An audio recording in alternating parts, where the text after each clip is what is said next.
I've now installed a 8-pin DuPont connector onto the board.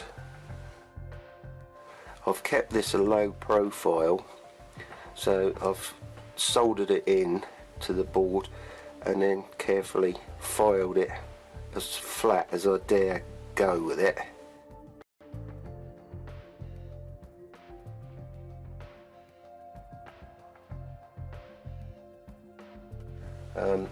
But what I've got to do next is to clip the arms together, the outer shells together. This item here will be the top of the ram for the main lift, boom lift ram, so that will sit on top there, but I've got to install this as the two halves go together. I've just taken out part of this side here. You can see I'll just remove that just to give us a bit of clearance on the switches, but it would have been okay without it. The other side I haven't removed anything at all. I've just notched out a little piece there, and that is to just give a bit of clearance on the wiring.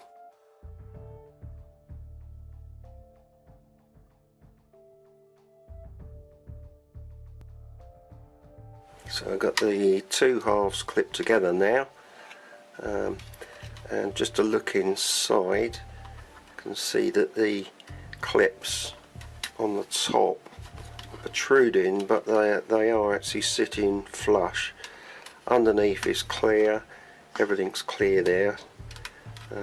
Just a look underneath, so we've got the top of the ram in position, ready, and we've got the clips clipped over, so they're locked in.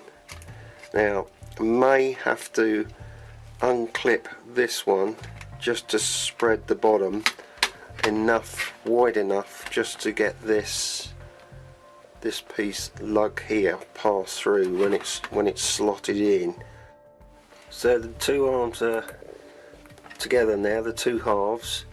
I've got the motor installed, I've got the cable connected on the circuit board, so this is ready to have the 2x4 multi-plug connector. So that will be a DuPont connector on there. That will plug in the back there with the circuits. So it's all together, it fits. I had to do a bit more scalloping out on the inside there, and that was to allow the board to come in this way.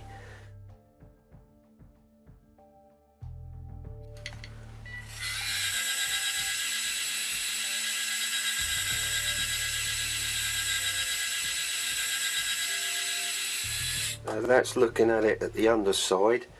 So we've got the return spring, the cable running around the roller up on the inside. So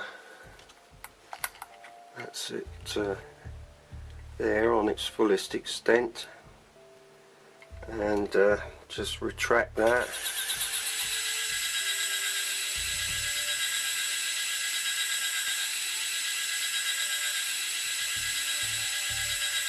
There we are, so that's it fully retracted. So you can't see a lot really, it's all tucked away on the inside. So that's now ready to install onto the main body.